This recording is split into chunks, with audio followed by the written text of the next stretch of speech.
Welcome students. In this lecture, we are going to understand the torque acting on the electric dipole in the uniform electric field. So start करते हैं हम लोग. सबसे लिखा मैंने torque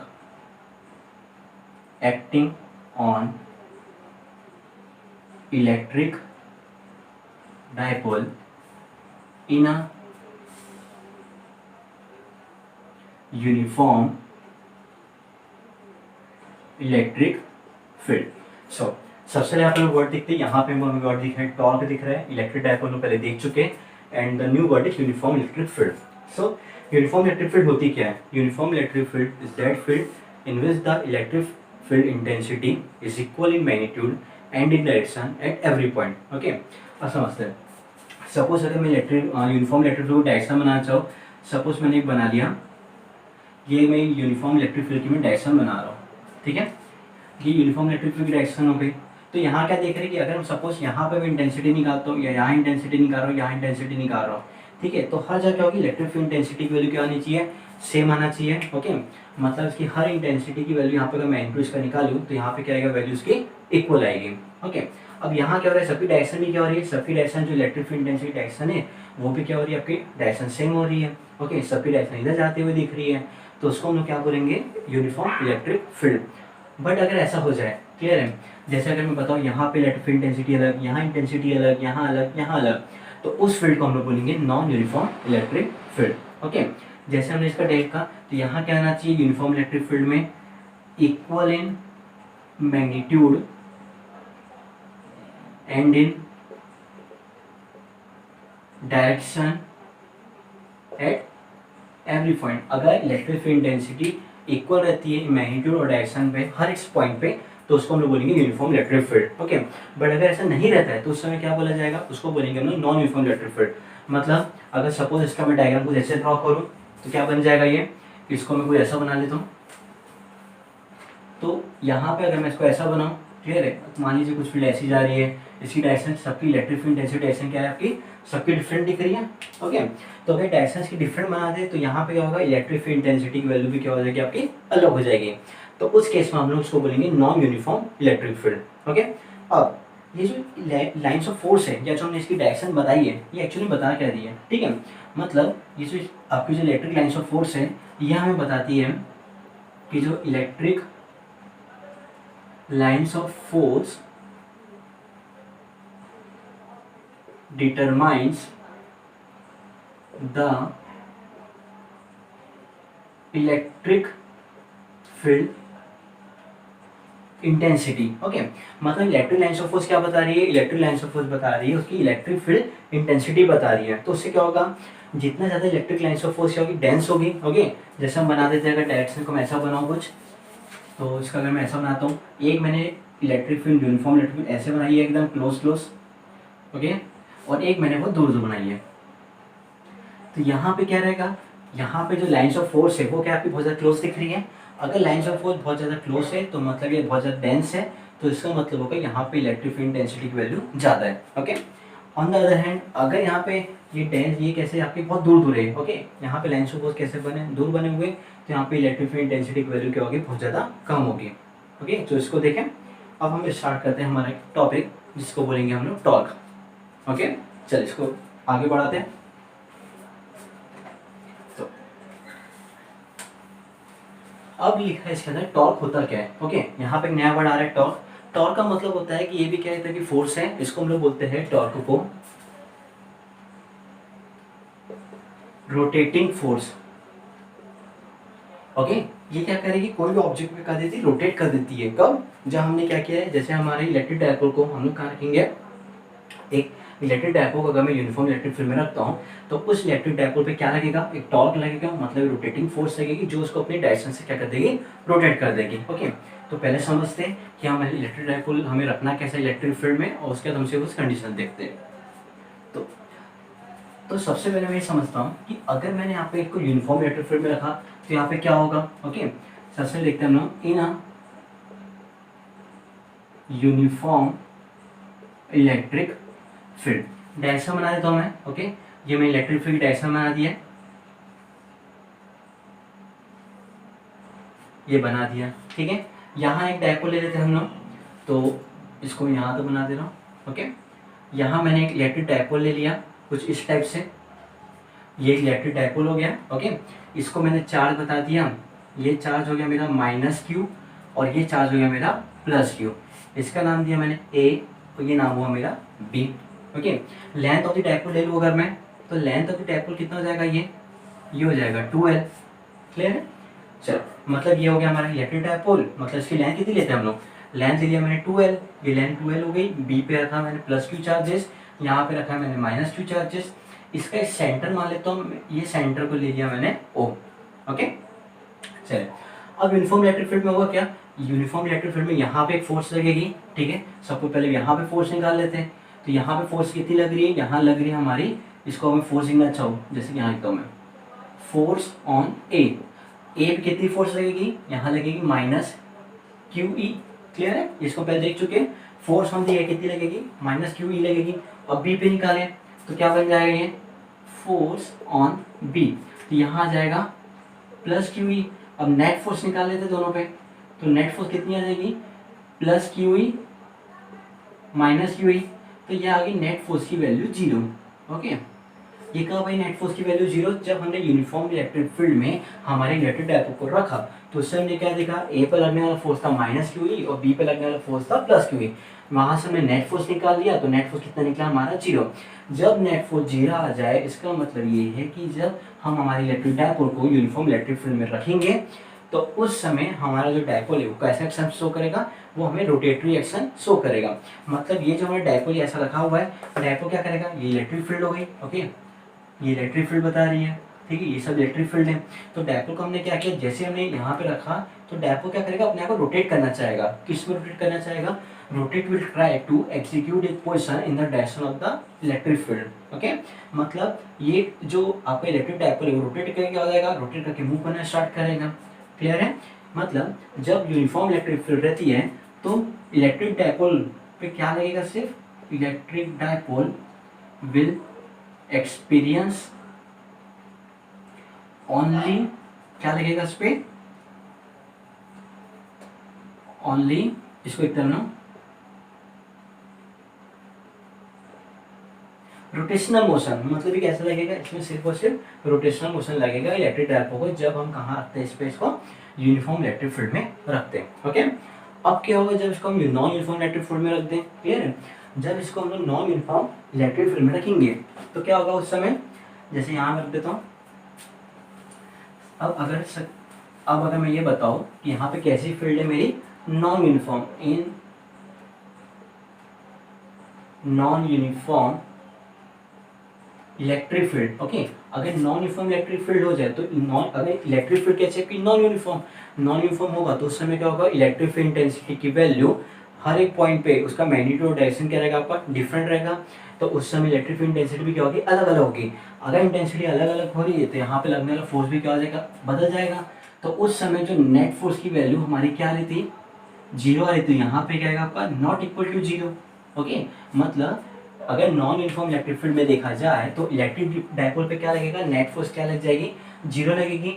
तो उस समय पे हमारा जो इलेक्ट्रिक डायपोल है, इलेक्ट्रिक डायपोल विल एक्सपीरियंस कौन कौन सा मोशन शो करेगा, वहां पे इस पे रोटेशनल मोशन भी लगेगा और कौन सा लगेगा वहां पे,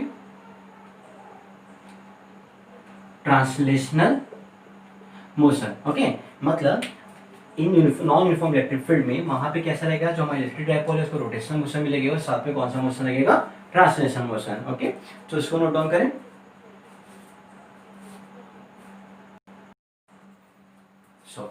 अब यहाँ पे देखते हैं ए पे लगने वाला फोर्स क्या होगा, QE होगा, मतलब यहाँ लगेगा -QE और बी पे लगने वाला फोर्स होगा QE। ओके, सो ये बोथ द फोर्सेस, ओके कैसे है हमारा, both the forces are of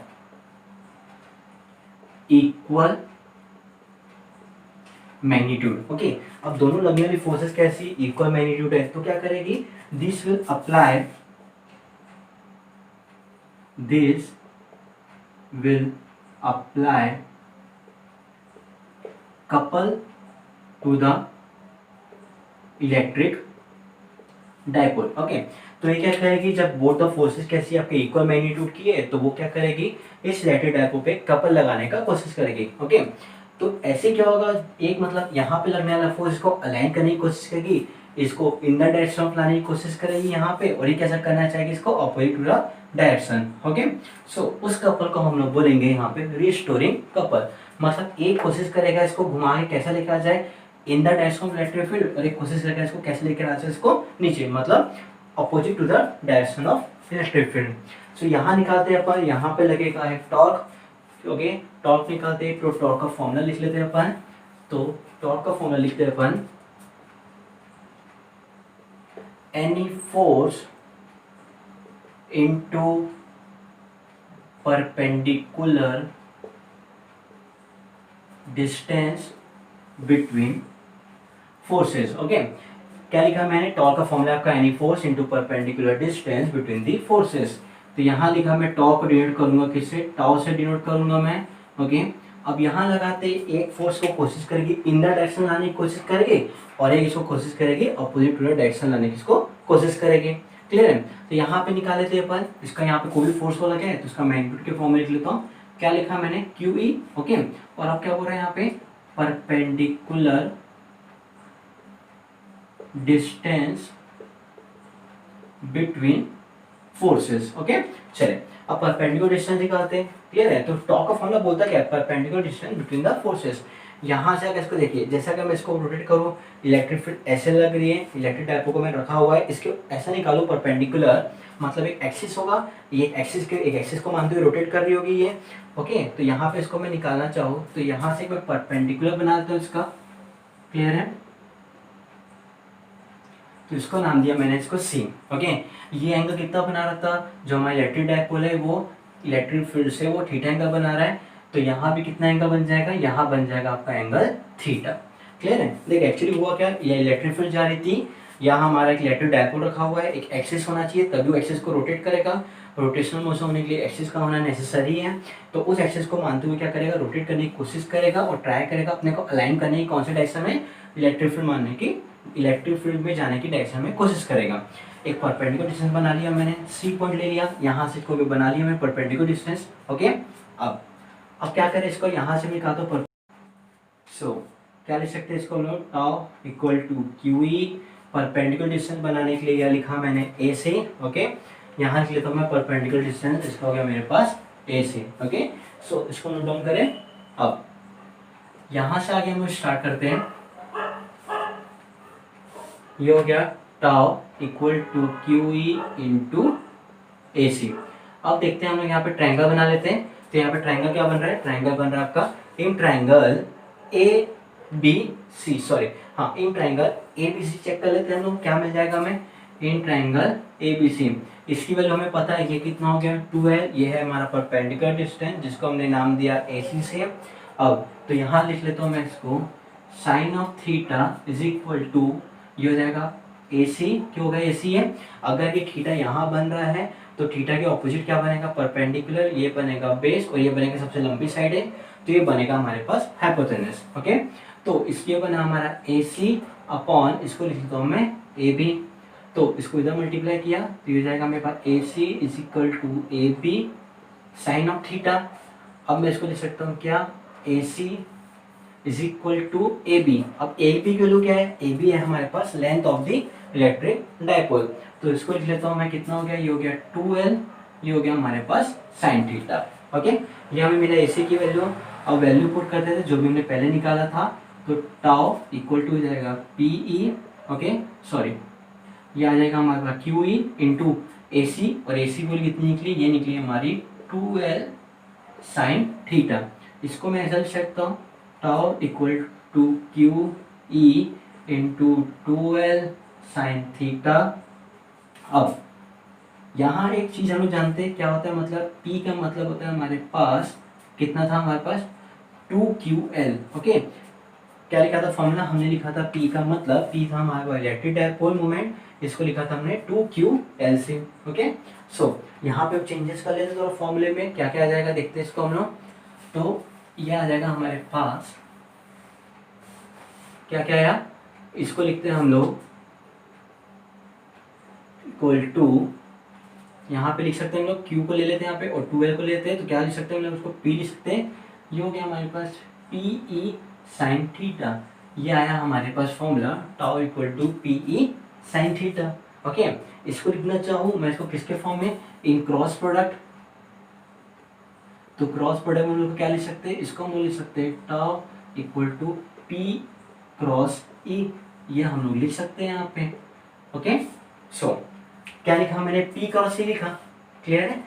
अब ये फॉर्मूला हम जानते हैं क्या होता है फॉर्मूला क्रॉस प्रोडक्ट के लिए, A क्रॉस B लिखा मतलब PE कितना हो गया, ये साइन थीटा। ओके, चले अब इसको हम लोग ये समझते हैं, यहाँ से कितना बना लिया हमने।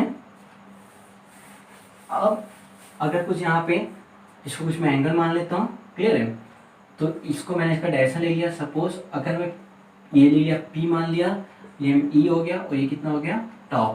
तो यहाँ क्या बता रहा है, P क्रॉस E का मतलब क्या है, P से हम कैसे जा रहे हैं, E की तरफ जा रहे हैं, क्लियर है, रोटेशन हो रहा है। और इसका रोटेशन समझने के लिए हम किसका यूज कर सकते हैं, यहाँ हम लोग यूज करेंगे राइट हैंड स्क्रू रूल का, हम लोग यहाँ पे इसको यूज करेंगे। ओके, P क्रॉस E बता रहा है, क्लियर है।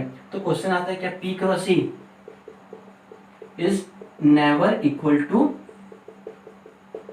E cross P। ओके, मतलब P क्रॉस E का मतलब कभी भी E क्रॉस P के इक्वल नहीं होगा, क्योंकि दोनों का सेंस क्या है आपका ऑपोजिट बताता है क्रॉस मल्टीप्लाई के फॉर्म में। अगर P और E को मैं क्या कर लूँ, इसको प्लेन ऑफ पेपर में कंसीडर कर लूँ, तो टॉ किधर जाएगी, टॉ की डायरेक्शन मेरी ऊपर जाएगी। ओके, सो इसको नोट डाउन करें। अब यहाँ से देखते हैं हम लोग कुछ केस पढ़ते हैं, फिर हम उसको यहाँ पे कुछ दो केस समझेंगे। एक हम थीटा को 0 कर देते हैं और एक बार हम कर देंगे इसके मतलब in the direction of field कर देंगे, एक बार हम इसको perpendicular to the direction of field कर लेते हैं। ओके, इसको नोट डाउन करें।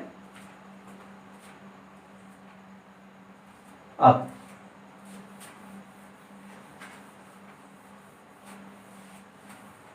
सपोज अभी वहां पे अगर मैं ऐसा देखूं इसको, ये इलेक्ट्रिक फील्ड बनी हुई है, क्लियर है, ये सॉरी ये डायपोल हो गया था हमारा। अब यहाँ से अगर मैं इसको कंसिडर करूँ तो क्या क्या मिल जाएगा मुझे, अगर पहला case 1 if theta is equal to 0 degree, मतलब थीटा 0 हो जाए तो थीटा क्या हो जाएगा, ये जो हमारा जो डायपोल है, डायपोल कैसा हो जाएगा, इन the direction of the electric field, मतलब डायरेक्शन में हो गया। तो इसको लिख लेते हैं हम लोग along the direction of electric field. अगर हमारे इलेक्ट्रिक फील्ड की डायरेक्शन कैसा हो गया, हमारे इलेक्ट्रिक डायपोल हमारा इलेक्ट्रिक फील्ड के डायरेक्शन में हो गया, तो उस समय टाउ की वैल्यू कितनी आएगी, टाउ की वैल्यू निकाल लेते हैं हम लोग, PE साइन ऑफ थीटा, और थीटा कितना रखना है हमें 0 डिग्री, तो टाउ कितना आएगा यहाँ पे, ये आ जाएगा 0। ओके, ऐसा लिख लेते हैं हम लोग PE और साइन 0 कितना होता है 0, तो ये कितना आ गया 0। ओके, मतलब उस समय लगने वाला मतलब टॉर्क इलेक्ट्रिक डायपोल पे क्या रहेगा 0, तो उसको हम लोग कंडीशन बोलेंगे। ये कैसा कंडीशन है, ये है हमारा स्टेबल इक्विलिब्रियम। ओके, ये कैसी कंडीशन है हमारी, स्टेबल इक्विलिब्रियम की कंडीशन है। ओके, सो इसको नोट डाउन करें। सेकंड केस देखते हैं, अगर हमारा जो हमारा इलेक्ट्रिक डायपोल है वो कैसा हो जाएगा हमारा, इसको हम लोग 90 डिग्री पे बना लेगा इसको। Okay, case number 2 if theta is equal to 90 degree, मतलब perpendicular to the direction of electric field. अगर ये क्या हो जाए, परपेंडिकुलर हो जाए, मतलब ये डायपोल जो पहले ऐसा था या फिर थीटा का बना रहा है, ये कैसा बना दे पूरा ये परपेंडिकुलर। अगर ये डायपोल हमारा परपेंडिकुलर हो जाए तो उस समय क्या होगा, यहाँ आ जाएगा टाउ इक्वल टू PE, ये हो जाएगा साइन ऑफ 90 डिग्री, और टाउ का मतलब क्या हो जाएगा यहाँ पे PE, क्यों, क्योंकि साइन 90 की वैल्यू क्या होती है, साइन ऑफ 90 होता है हमारे पास 1। ओके, साइन 90 की वैल्यू क्या होती है 1, मतलब उस समय क्या लगेगा, इस पे मैक्सिमम टॉर्क लगेगा। ओके, सो ये निकाला हमने torque acting on the electric dipole. ये है हमारा टॉर्क का फॉर्मूला, जिसको हम लोग आगे जाके अभी हम लोग यूज करेंगे। ओके, सो इसको नोट डाउन करें।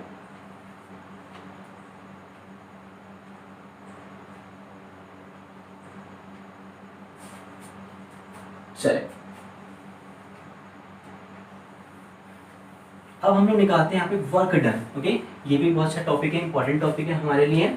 इसको हम लोग निकालते हैं वर्क डन मतलब वर्क डन करना मतलब जैसे अगर हम ये बोले कि सपोज हमारे इलेक्ट्रिक डायपोल को हम लोग मूव करा रहे हैं, ओके, मतलब सपोज ये कितने डिग्री पे था, स्टार्टिंग में 0 डिग्री था और हम इसको थोड़ा सा एंगल मूव करा रहे हैं, तो पूरा अगर हम वर्क डन निकाल पाएंगे क्या? नहीं निकालेंगे। तो हम लोग क्या करेंगे, हमको जितना भी इसको मूव कराना है हमने को छोटे छोटे पार्ट में हमने इसको ब्रेक कर लिया। तो एक छोटा सा पार्ट मैं बता देता हूँ कि सपोज अगर हम वर्क डन कहाँ कर रहे हैं, 0 से लेके हम थीटा एंगल मूव करा रहे हैं, मतलब हमारा जो इलेक्ट्रिक डायपोल था वो 0 डिग्री बना रहा था starting in the direction of electric field. हमने इसको क्या किया, थोड़ा सा वर्क डन करा रहे हैं, मतलब वो थोड़ा थीटा एंगल मूव कर जाए, ओके।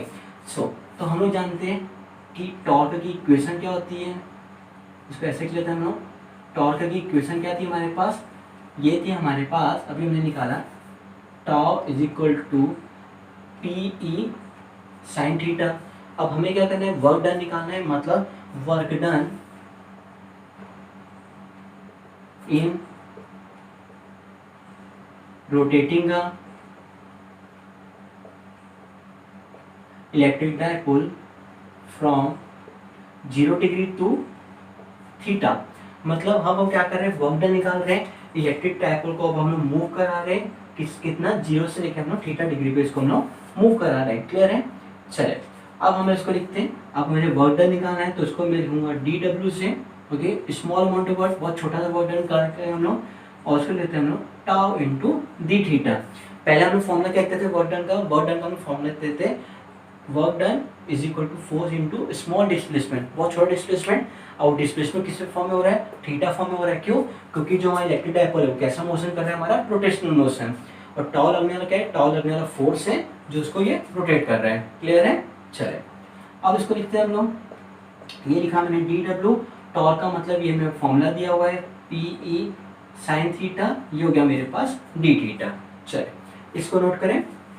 अब क्या करना है, मुझे वर्क डन निकालना है, तो मैं यहाँ पे इसको मैं लिमिट ले लेता हूँ, क्लियर, ओके। इसको करते हैं अपन इंटीग्रेट करते हैं, integrate above equation under proper limits, okay. चले इसको नोट डाउन करें।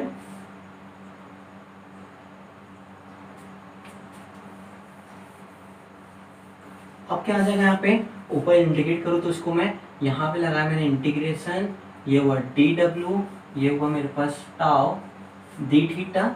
अब यहाँ लिमिट लेनी है, अब क्या करें, सबसे पहले स्टार्टिंग में क्या होगा, जब हमने वर्क डन किया क्या, स्टार्टिंग में हमने स्टार्टिंग में वर्क डन किया था क्या, नहीं, तो उस समय जब वर्क डन नहीं था तो ये कौन सी कंडीशन था, ये था हमारा स्टार्टिंग कंडीशन, जो हम क्या मान के चल रहे हैं, हमारा 0, ओके। अब हमने क्या किया, कुछ मैं छोटा अमाउंट ऑफ वर्क डन करता हूँ, इसको मैं लिया मैंने डब्ल्यू से डिनोट किया, और ये कितना एंगल मूव कराया, मैंने इसको मूव कराया थीटा एंगल या थीटा डिग्री, मैंने क्या करा दिया, इसको मूव करा दिया। यहाँ पे वैल्यू पुट कर देते हैं हम लोग, तो यहाँ क्या जाएगा, 0 से लेके डब्ल्यू, ये हो जाएगा डी डब्ल्यू, 0 से लेके थीटा, और टाउ की वैल्यू कितनी है, ये हो जाएगा P E sine theta D theta. चले इंटीग्रेट कर देते हैं, यहाँ पे कुछ टर्म नहीं है, तो यहाँ पे आ जाएगा डब्ल्यू माइनस 0, ओके। अब यहाँ निकालते हैं इसको, यहाँ पे कांस्टेंट हम बाहर करते हैं, पी कांस्टेंट है, बचा कितना, 0 से लेके थीटा, यहाँ sine theta D theta, okay. अब हम जानते हैं integration of cos theta, integration of cos theta कितना होता है, sorry, integration of sine theta ये देता है हमें कॉस थीटा, ओके।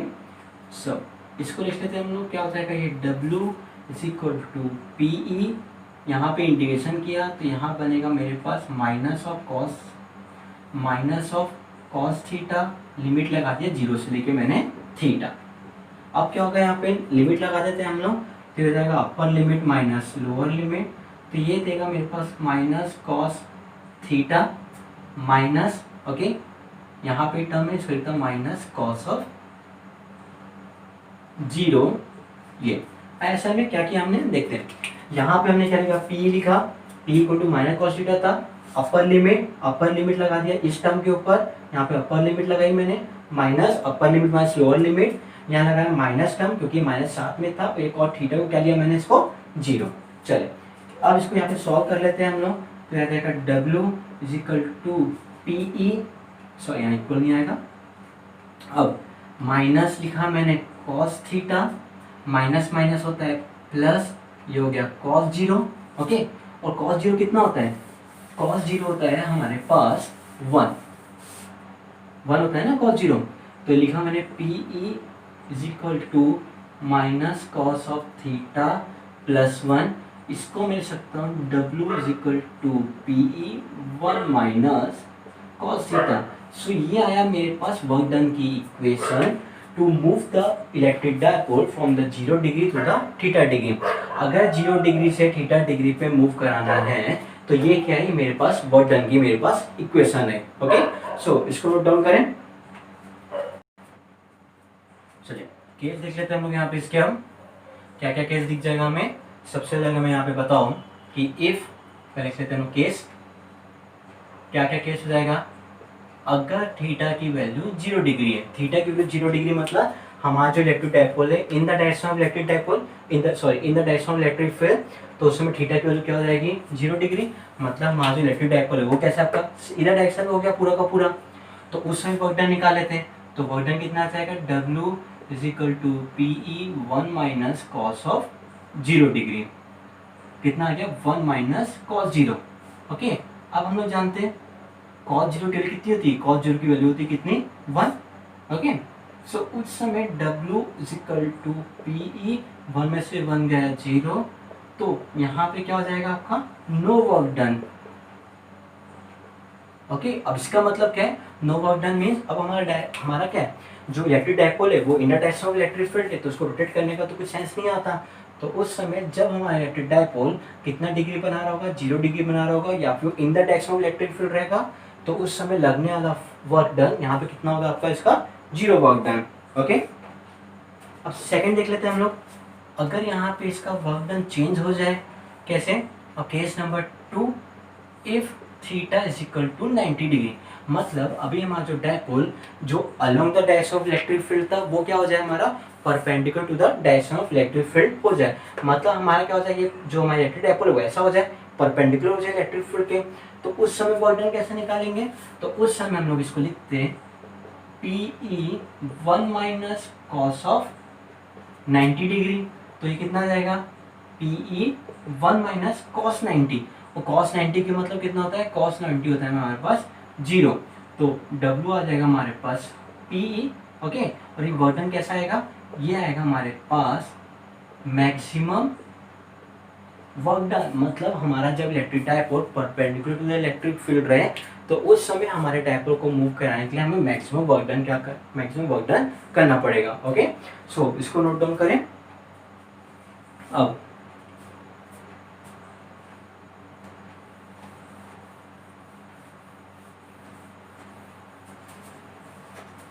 इसका हम लोग चाहे तो एक पोटेंशियल एनर्जी का इक्वेशन में निकाल सकते हैं, इसका डेरिवेशन है पोटेंशियल एनर्जी का। तो मैं अभी के लिए उसके लिए सिर्फ फॉर्मूला लिख दे रहा हूँ। ओके,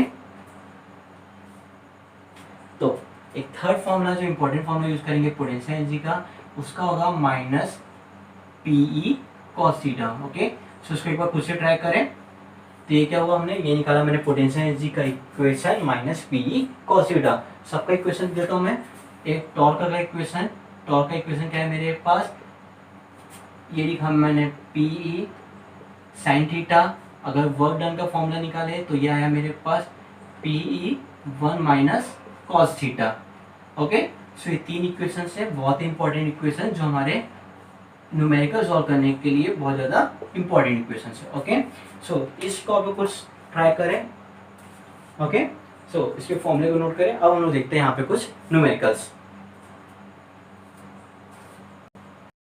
चलिए, अब क्या दिया हुआ, एक न्यूमेरिकल दिया है 2 charges plus 3 microcoulomb and minus 3 microcoulomb are kept 3 into 10⁻³ metre apart.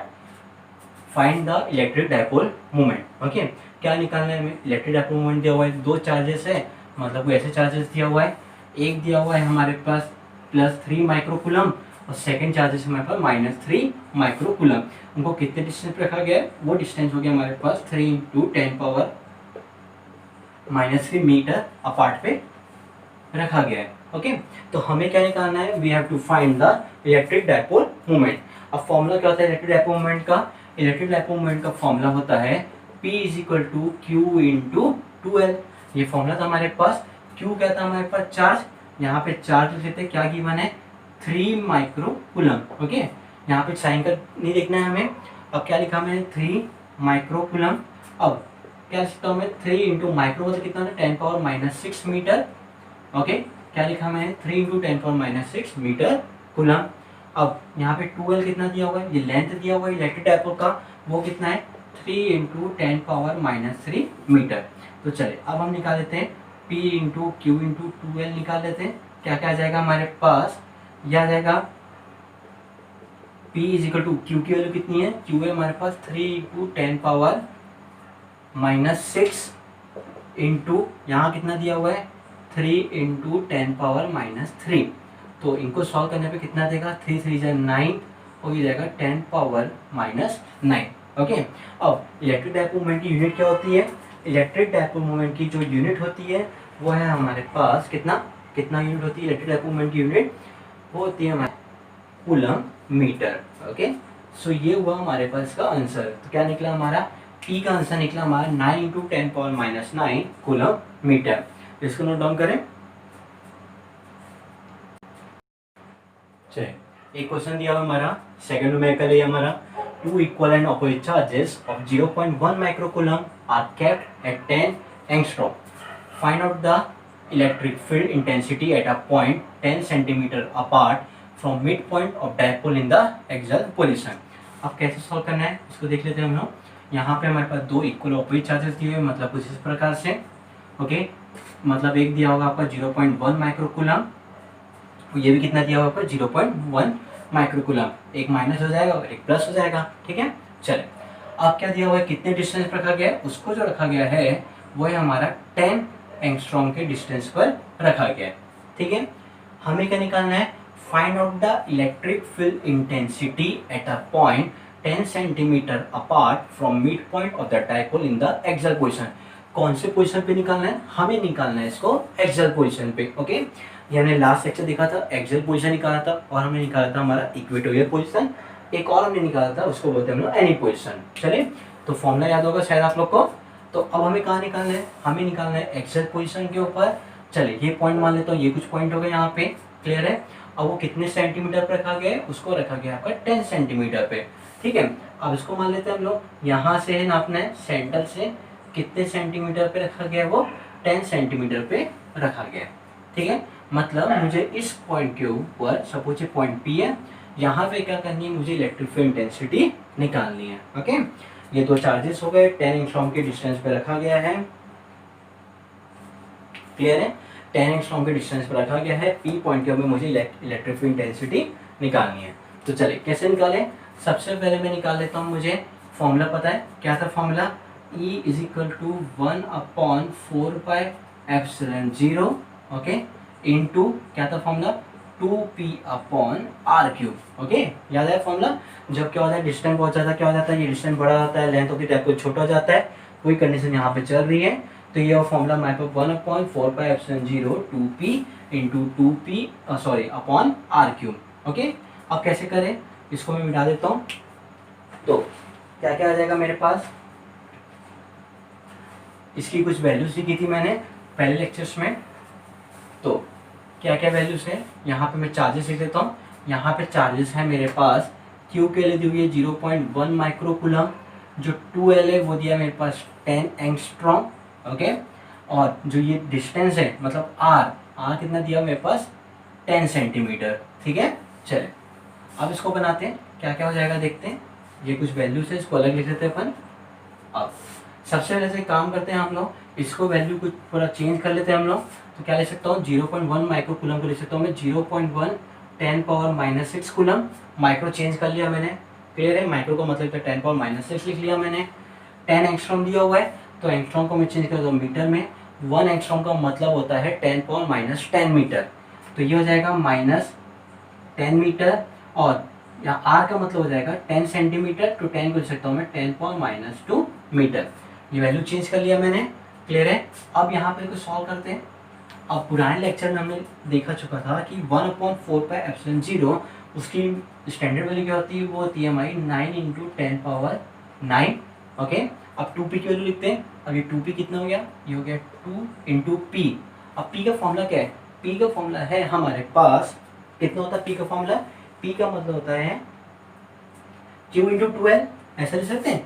P को मैं लिखना चाहूँ तो क्या लिख सकता हूँ, जैसे चलिए यहाँ लिखा हुआ है, इसको फॉर्मूले को मैं और करूँ तो क्या हो जाएगा 1/4πε0 इंटू 2 और ये हो जाएगा क्यू इंटू 12/r⁻3। ओके, सो यहाँ पे क्यू का मतलब कितना है, क्यू है आपका 0.1 इंटू 10⁻⁻6, यहाँ लिख लिया मैंने, इंटू 12, और 12 का मतलब कितना है, ये 10 इंटू 10⁻10 मीटर, चलिए वैल्यू बाद में लिखेंगे उसको हम लोग, अपॉन में कितना दिया हुआ है आर, और आर की वैल्यू कितनी है यहाँ लिख देते हैं हम लोग, तो 10 इंटू 10⁻⁻2 पावर हो जाएगा, ये पावर कितना दिया हुआ है 3।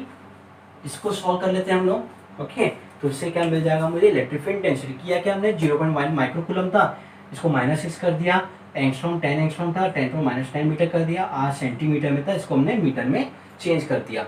इलेक्ट्रिक फील्ड इंटेंसिटी का एक्सैक्ट पोजीशन का फॉर्मूला होता है 1/4πε0 2p/r³।